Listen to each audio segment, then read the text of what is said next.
আপনার নামের প্রথম লেটার যদি এস দিয়ে শুরু হয়, ইংরাজি বর্ণমালার ১৯তম লেটার, ২০২৬ সালের ফেব্রুয়ারি মাসের ৯ তারিখ। এস লেটার দিয়ে শুরু নামের মানুষদের জন্য কোন বিশেষ তথ্যগুলি নিয়ে আসতে চলেছে, বিশেষ করে কিছু দিকে সাবধানতা অবলম্বন করা এস নামের মানুষদের জন্য অতি প্রয়োজন। আজকের ভিডিওতে সেই সম্পর্কে আপনাদের বিস্তারিত জানাবো বন্ধু। প্রত্যেক এস নামের দর্শক বন্ধুকে জানাই সুস্বাগতম। নমস্কার দর্শক বন্ধুরা, কেমন আছেন? আশা করি প্রত্যেকেই ঈশ্বরের কৃপায় আপনারা সুস্থ আছেন, ভালো আছেন। ৯ তারিখ এই দিনটি ফেব্রুয়ারি মাসের সোমবার দিন। এই দিন আপনাদের কর্মক্ষেত্রে আর্থিক উন্নতিতে, তার সঙ্গে এস নামের মানুষদের পারস্পরিক বিভিন্ন সম্পর্কের ক্ষেত্রে বিভিন্ন দিক থেকে সাবধানতা অবলম্বন করা যেমন প্রয়োজন, তেমন সম্পর্কে ঘাত প্রতিঘাত কিছু দিক থেকে নিয়ন্ত্রণ করতে হবে। কি ঘটতে পারে সেই নিয়ে বা রাশিচক্রের বিভিন্ন তথ্য সম্পর্কে আজকের ভিডিওতে জানিয়ে দেব বন্ধুরা। সাধারণত আমরা কখনো কোনো কারণ ছাড়াই আনন্দে থাকি, আবার কখনো কোনো কারণ ছাড়াই হঠাৎ খুব সকালে উঠে আমাদের কিছুই ভালো লাগে না। এগুলো হওয়ার কারণ কি?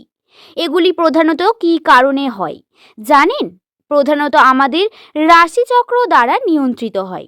রাশির অবস্থান যেভাবে থাকে, আমাদের ভাগ্যচক্র সময়েও বা আমাদের মনোভাবও সেইভাবেই চলতে থাকে।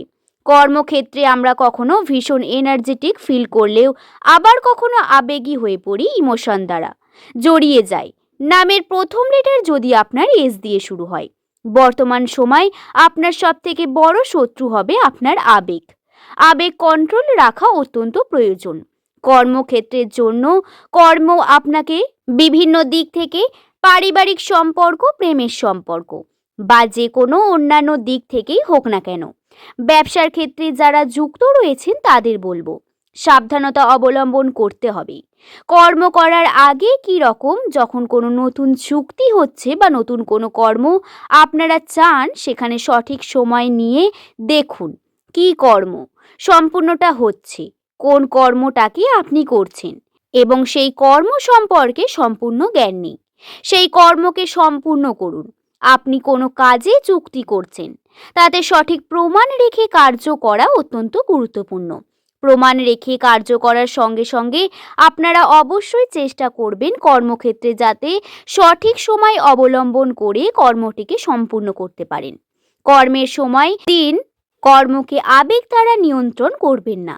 কোনোভাবেই কর্মক্ষেত্রের সাথে সাথে আবেগের কথা বারংবার বলার কারণ কি? আমি আপনাদের বলি স্পষ্টভাবে, সম্পর্কের ঘাত প্রতিঘাত ঘটবে প্রচণ্ড। সম্পর্ককে নিয়ে আবেগ হওয়া বারংবার হেস্তনেস্ত হবেন।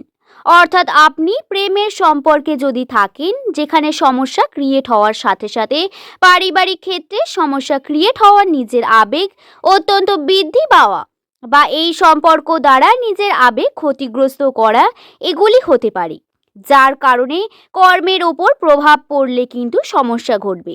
দর্শক বন্ধু, বাধা রয়েছে বা সমস্যা ক্রিয়েট হতে পারে আপনার ফিজিক্যাল বিভিন্ন কর্মক্ষেত্রে। অর্থাৎ আপনি যদি বাইরে কোনো গন্তব্যস্থলে যান, কোনো খেলাধুলার সঙ্গে যুক্ত থাকেন, বা যদি আপনি বাইরে কোনো কর্ম করতে যান, সেখানে চোখ কান খোলা রেখে কার্য করা অত্যন্ত গুরুত্বপূর্ণ। আর্থিক ক্ষেত্রে যখন আপনি অর্থ দিচ্ছেন, হাতে টাকা পয়সা আসছে, সেখানে সঠিক সিদ্ধান্ত, সঠিক সময় নেওয়া, হাতে টাকা পয়সা সঞ্চয় করে রাখা, একটা মোটা অঙ্কের টাকা মজুদ রাখার পর তারপর আপনি ব্যয় করতে পারেন। আপনি যদি প্রথমেই ব্যয়ের কাঁটাতে যুক্ত হয়ে যান, তাহলে কিন্তু ভুল করবেন। আপনাদের নিয়ন্ত্রণে রাখতে হবে নিজের কর্মকে এই সময়। দর্শক বন্ধু, নামের প্রথম লেটার যদি আপনার এস দিয়ে হয়ে থাকে, ২০২৬ সালের ফেব্রুয়ারি মাসে আপনাদের জন্য অপরচুনিটি নিয়ে আসবে, কিন্তু এই অপরচুনিটির সঙ্গে নিয়ে আসবে বহু বাধা। কী রকম সেই বাধাগুলি? আপনাদের বারংবার ক্ষতিগ্রস্ত করবে। এগিয়ে যাওয়া থেকে, শুধুমাত্র এগিয়ে যাওয়া থেকে নয়, ধরুন আপনার শারীরিক মানসিক দিক থেকে চাপ সৃষ্টি করবে। একাকিত্ব আপনাকে ঘিরে ধরবে। ৯ তারিখ ফেব্রুয়ারি মাসে এই দিন আপনি একাকিত্ব যদি ফিল করেন, পারিবারিক সময় কাটানোর চেষ্টা করবেন। পরিবারের মানুষের সঙ্গে নিজের সুখ দুঃখগুলোকে ভাগ করে এবং যতটা পারবেন ততটা চেষ্টা করুন যাতে আপনি কর্মকে সময় দিতে পারেন। কর্ম নিয়ে ব্যস্ত থাকুন, এতেই আপনার সুখ সর্বাধিক। রাশিচক্রে কর্মের উন্নতি রয়েছে, তবে যদি আপনারা কর্ম না করেন সঠিকভাবে তাহলে উন্নতি কিভাবেই হবে বলুন। সম্পর্কে ঘাত প্রতিঘাত যদি আবেগকে আপনি কন্ট্রোল না করেন, আবেগীভাবে ভেসে কার্য করেন বা সিদ্ধান্ত নেন তাহলে ভুল করবেন। তাই সাবধানতা অবলম্বন করে এই বিষয়গুলিকে মনে রাখবেন। আশা করছি বিষয়টি বোঝাতে পারলাম বন্ধু। ভিডিওটি ভালো লাগলে একটি লাইক করে চ্যানেলটিকে সাবস্ক্রাইব করে নেবেন এমন ভিডিও পাওয়ার জন্য। নিচের কমেন্ট সেকশনে আপনার শুভ নামটি কমেন্ট করে জানাতে ভুলবেন না। সকলে ভালো থাকবেন, সুস্থ থাকবেন, সাবধানে থাকবেন। সকলকে ধন্যবাদ।